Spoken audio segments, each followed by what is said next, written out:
Hey Paul, I figured doing a quick video would be better than typing a long email. So thanks for your time if you're watching this. I just wanted to give you feedback on the practice last Wednesday. It was a half ice practice. I came out and I was helping some of the parents track and wanted to track one of your practices as well so I could get the hang of it. But just a little feedback, I thought you guys did an awesome job. I tracked Carter Overbay, and he had 25 minutes moving out of the 60, which is really good. He had 23 passes attempted, 22 passes received, which is really good, and then 33 shots. And then he had 8 minutes with a puck on his stick throughout the course of the practice. So all those are like really good numbers. Some other observations, I thought obviously the positives were good activity. I thought your kids were moving the majority of the time. I love that you guys did edge work too. I don't think the coaches do that enough, so it was nice to see that you guys were taking the time to actually work on skating skills, knowing that your kids also get skill sessions was a good thing.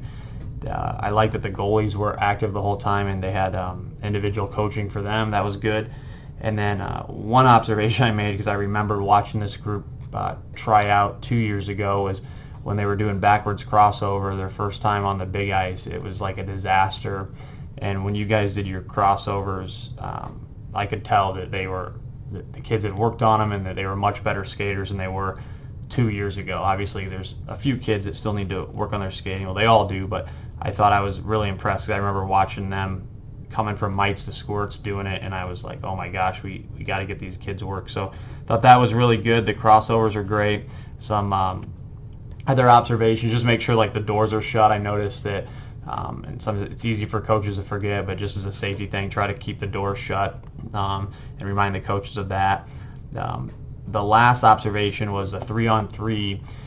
At the end, I noticed that the kids are really like turning the puck over a lot, and I think it was like 75% or 80% of the time that a kid would touch the puck, it would go to the opposite team. So I think that's one area that to do more drills maybe with pressure, and I'll just like go through a few to give you ideas for next year. If you've got a few more practices this year you can use, but because I watched pretty much the whole practice, but like, so the first like an idea for the warm-up drill, I noticed you guys had cones out. Maybe you just put to start, and this is a way, maybe you put players up here, and then you have players in each corner, and maybe it's as simple as the first time these players are just standing still, but they can move their sticks either way. And let's get the glare off the screen there. And maybe this kid, he can go between any lane, so you can take a short route, you can go through the middle, or you can go in between the last two players and get a shot on net. So just kind of makes the goalies think too. They're still getting shots from 3 different areas, but it also forces your shooters to have a little bit of pressure, and just really forces them just to make a simple decision. Even though it's a warm-up drill, they still have to go to the left or the right, where if you just have the cones out there, it's kind of a predetermined shot every time, and the kids don't really have to think. They kind of get used to the pattern, and so do the goalies, so they can cheat a little bit. Another way that to do that is you could even progress that and get these kids more reps. Instead of having cones, is maybe you just have them do a give and go play, with each player. That way, these guys, even though they're standing still, they're still making passes. But just an idea on that one, instead of just doing the normal with the 3 cones. The net drill that I like that you guys did on both sides, where you had kind of shooters out here, and then you had a player go behind, and then they could make a pass. I noticed after a while, you running on both sides, you encourage the player to obviously stop and not just go out the same side every time. So I thought that was good.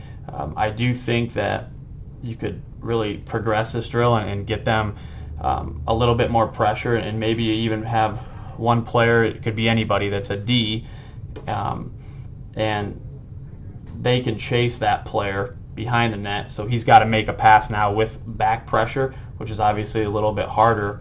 And you could even progress it further, where if you put like 2D here and then started the player behind the net with a puck, and let's say that this D, let's say that either D can chase, so it's up to them and they have to read off each other. But let's say this D chases.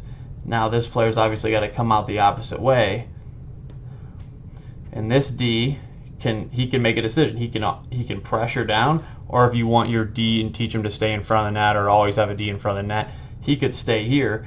But then it teaches your forwards in front that, if I'm this forward here, maybe I have to pop out here to get this pass, and I'm not in the passing lane right here, but it also teaches these players to kind of move a little bit without the puck, so even the guys that are waiting on the shot, it's just a little bit more game-like and realistic. And I think anytime you can do things where kids have to make decisions and it's under pressure, I think hopefully that turnover rate will decrease, because your players are used to a little bit more pressure in practice.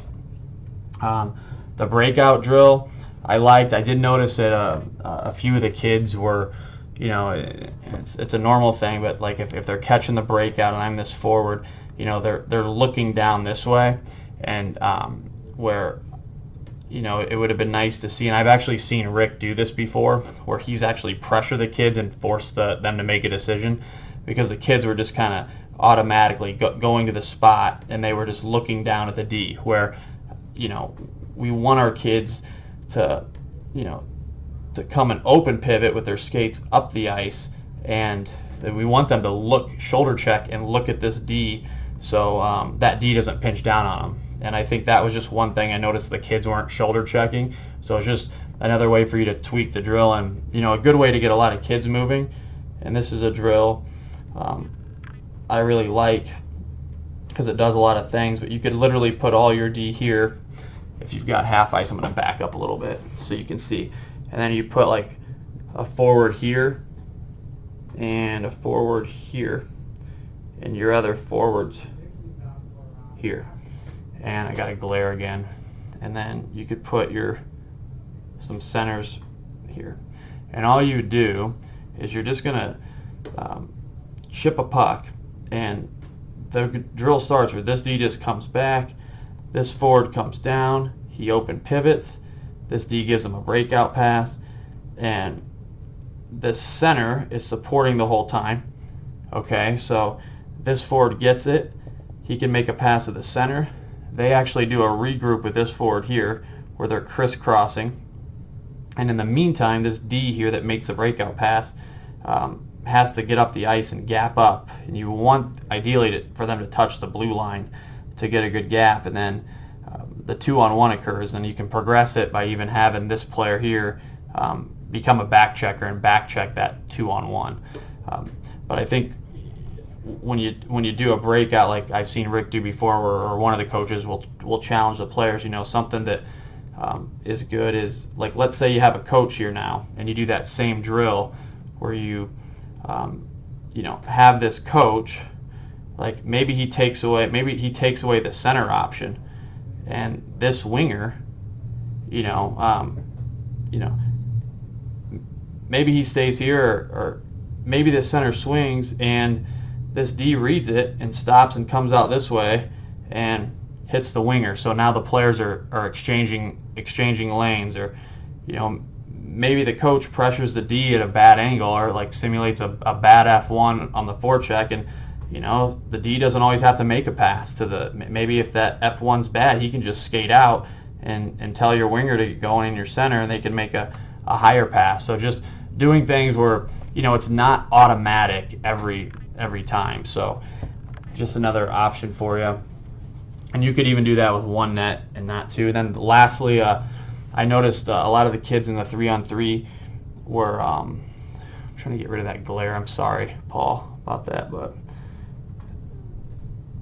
you've got your nets, and then a lot of the kids were just making like forward plays, and there's a few like Rylan, and there's a few others on the team that are really good at getting open, but a lot of kids I just think on your team, they kind of panic with the puck and just always move it forward. So trying to